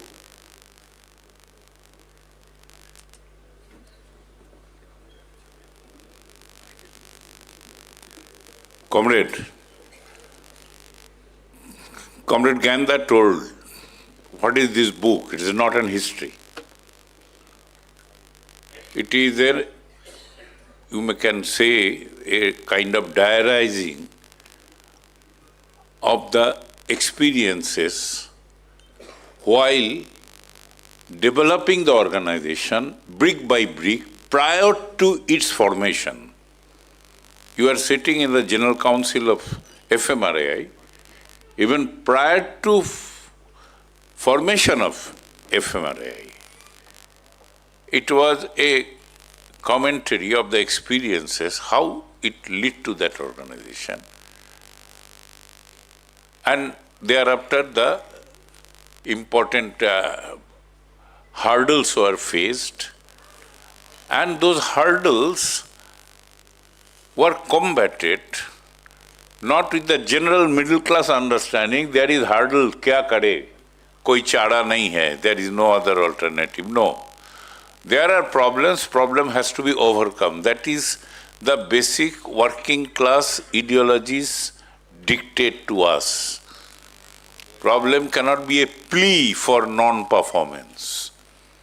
I think the history of FMRI is the development, how the when FMRI developed the whole trajectory, is also a experience of establishing the authenticity of those great teachings that we are here to combat and finally change the system. And we can do that. That potential is there in the experience that is documented in this booklet. That is one important point. Another most important point, which Comrade J.S. Majumdar has many a time, besides this book, we have chatted over the different developments.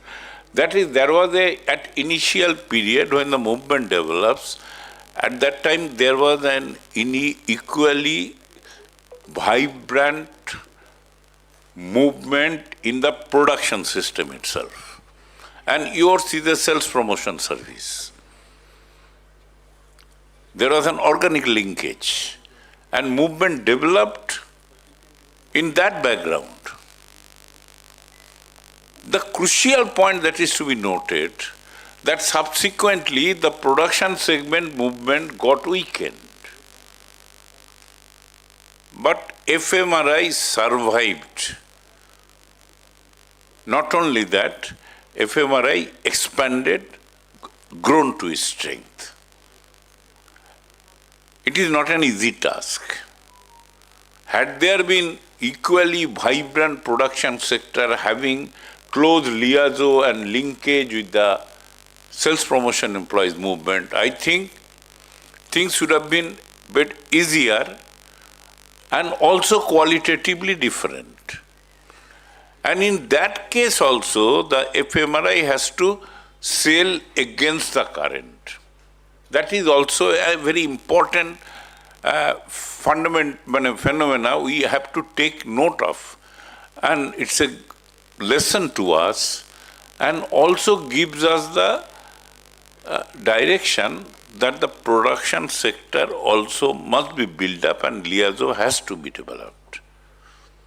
It depends on various factors, various realities that exist where the pharmaceutical factories are there. There are movement. but a appropriate liaison and developing a linkage with this. This is also another important factor. I was practically provoked to raise this point because it is a task before us to the entire trade union movement. And definitely in discharging that task, the basic contacts and development, pioneering initiative has to come from FMRAI. We are in a very, very dynamic world now, and particularly following the systemic crisis of capitalism. When the pharmaceutical sector, production sector, is getting very aggressively monopolized, not merely within the national boundary, but globally. Our COVID vaccine period, we have seen how such monopolization during that period exposed the bloody barbarous face of capitalism itself. Unless that is conceived, that anger cannot generate with this barbarous system. And today, that is one of the important tasks before us, to raise that anger to a level of a commitment so that the qualitatively movement can be elevated to a level towards speeding up the process of changes. And even within the setup, force upon certain important changes which otherwise capitalism do not permit. Now, in this respect also, again, I think the very important achievement of FMRI, the Sales Promotion Employees Act, it should not have come like that. That Sales Promotion Employees Act came when it has come? It is, within the capitalist system itself. Capitalism is growing. And this sales promotion employees' job by character, unlike the production sector employee, are more fragile, more undefined, right from the working hours to many other things. The controlling lever of the employer on the sales promotion employees. There is a different character out there. Those fragility was a culture and character of capitalism to push through its exploitation. Because whatever production taking place, that is getting monetized through sales promotion process. And you are the agent in that monetization process, sales promotion employees. So definitely defining their working condition by an act is something unnatural in the normal development of the capitalist system. But many abnormal thing also happens if working class movement take up the cattle. And this is also when we say, in my foreword we commented, in the booklet also commented, that is the most important achievement, where the extremely fragile working condition could be brought under an act well defined.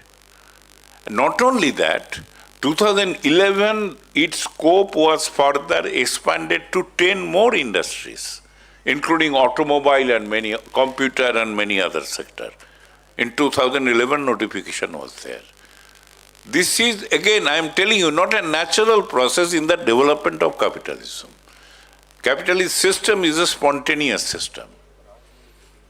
But if there are combative forces developing continuously with a consistency approach that development, that could be done.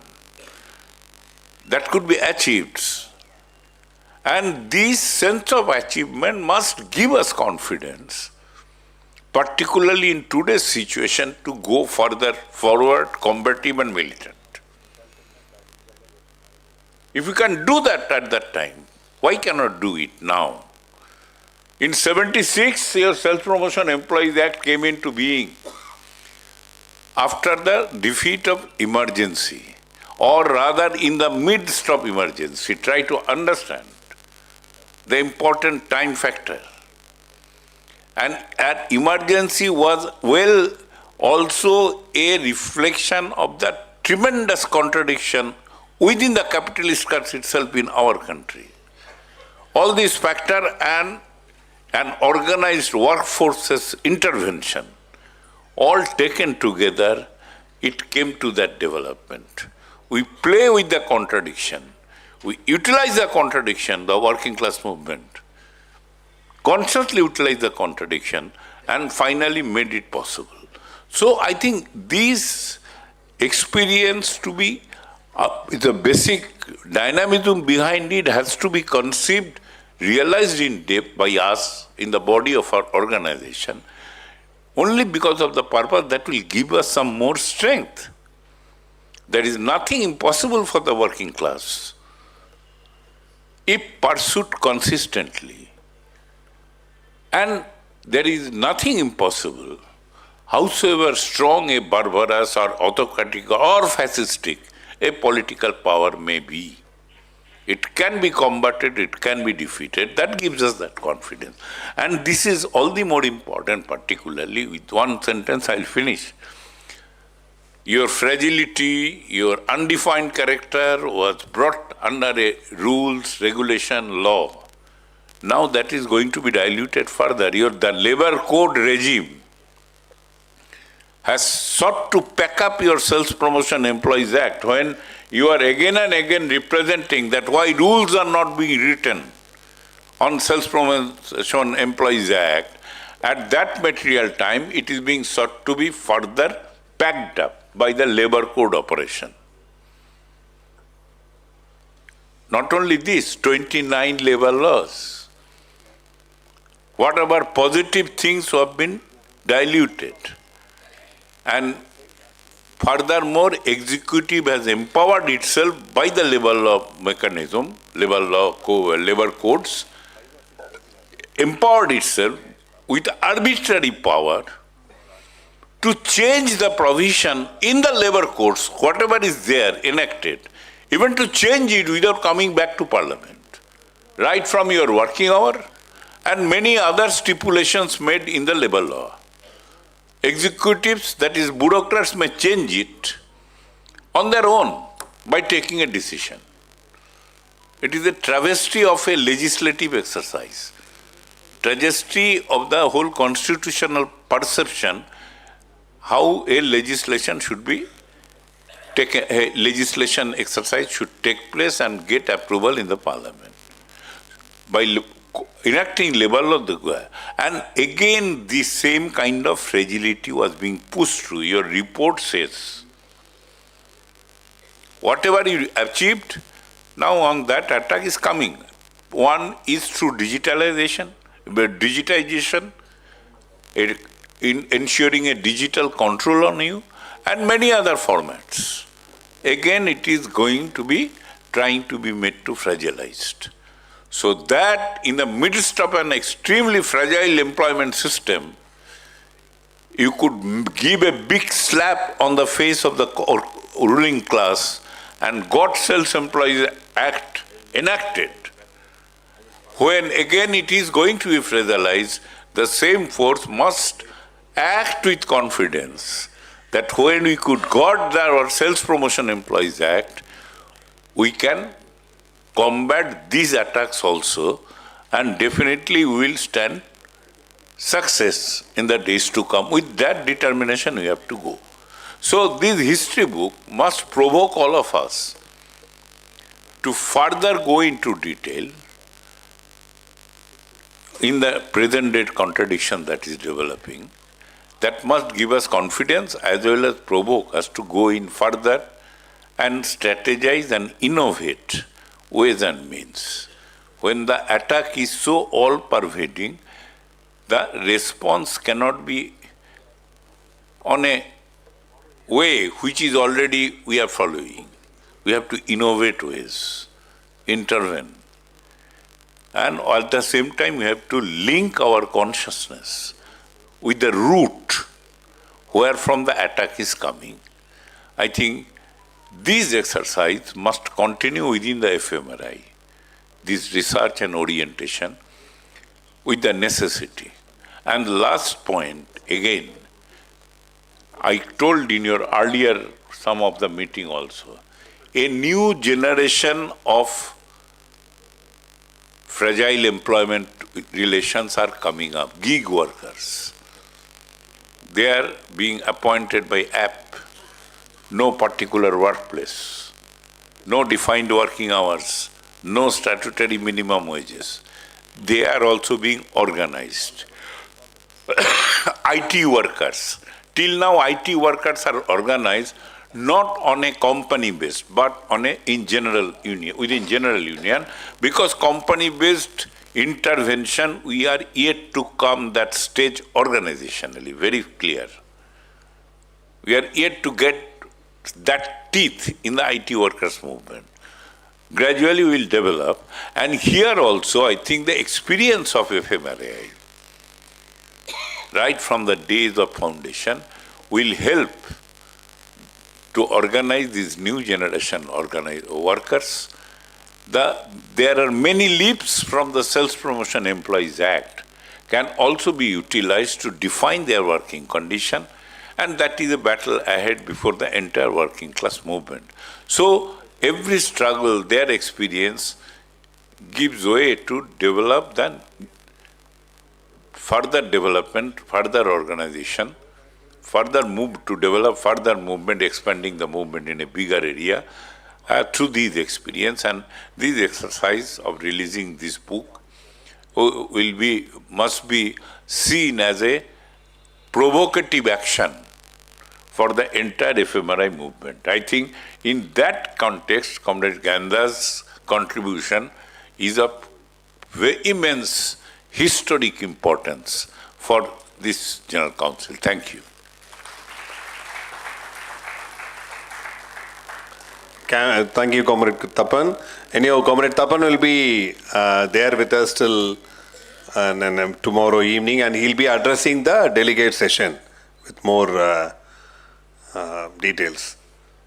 Comrades, as I said before, many comrades are here. So we had the 60 glorious journey culmination. We celebrated the Diamond Jubilee celebration, the whole of 2023, right from the Guwahati General Council.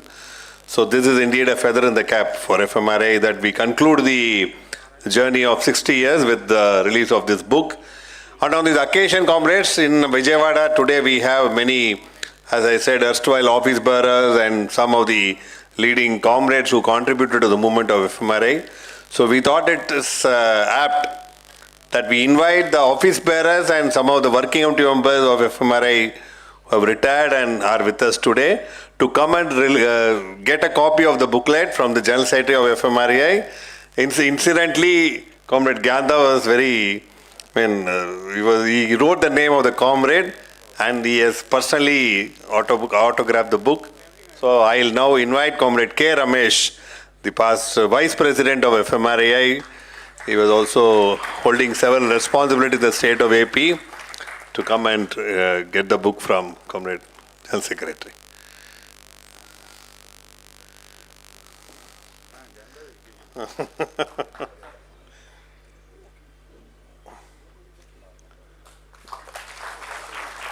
Yeah, okay.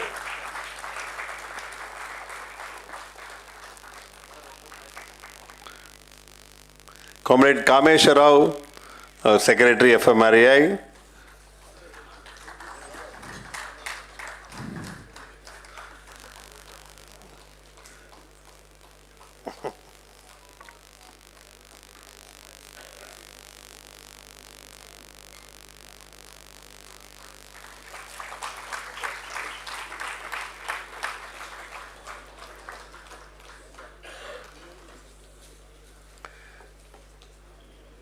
Comrade Shekhar Reddy, Secretary of FMRAI and the past President of APMSRU.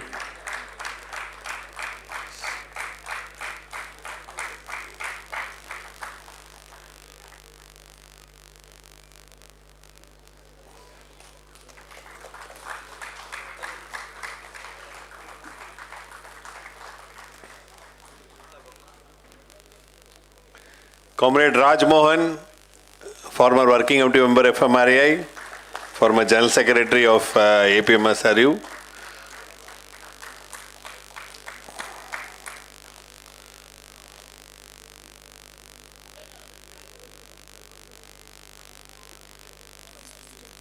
Oh, Vice President.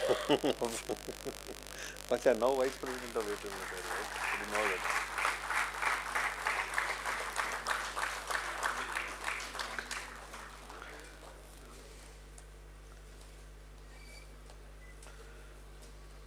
We have several more other comrades also who have been in the council movement of, led the council movement of FMRA in various positions. So they will also get an autographed copy of the book within the next 2 days. So with this, comrade, that book release ceremony will come to a conclusion. And I invite now Comrade Krishnaya, the General Secretary of the Reception Committee, to deliver the vote of thanks.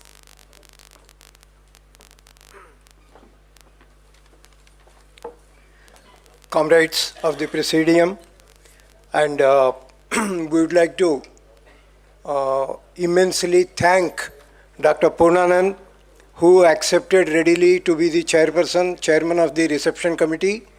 And one thing we would like to tell about him, almost about 30 years long association we have with him. And when he constructed his institute, Purna Heart Institute, when that lighting ceremony was going on, when there were so many big dignitaries who were present, he said one of the lighting of the lamp has to happen by us, because, he wants representation of working class. So that's a great this thing, that he had said. Though there were ministers and some MLAs and others, they were present in that meeting, he asked us to light the lamp. So that is something, and he accepted to be the chairperson. We really thank him for considering our request. And we also have, for accepting the inaugural session and for addressing us, Comrade Kishore Kumar, who is All India Insurance Employees Association, Zonal Joint Secretary from LIC, and we have Banking Employees Federation of India, General Secretary, State General Secretary, Comrade Ajay Kumar, who has also given his valuable address. And then we have United Electricity Employees Union, State Treasurer, Comrade L. Razu, who readily consented to be the, taken the invitation and accepted our this thing. And BSNL Pensioners Association President, Comrade Madhav Rao, we really thank him for being present here. And CITU NTR District Secretary, Comrade M.V. Sudhakar, who was here. Comrade A.V.N. Rao, President CITU. We have Kamala and Comrade R. Venkateshwar Rao for accepting our invitation and coming over here.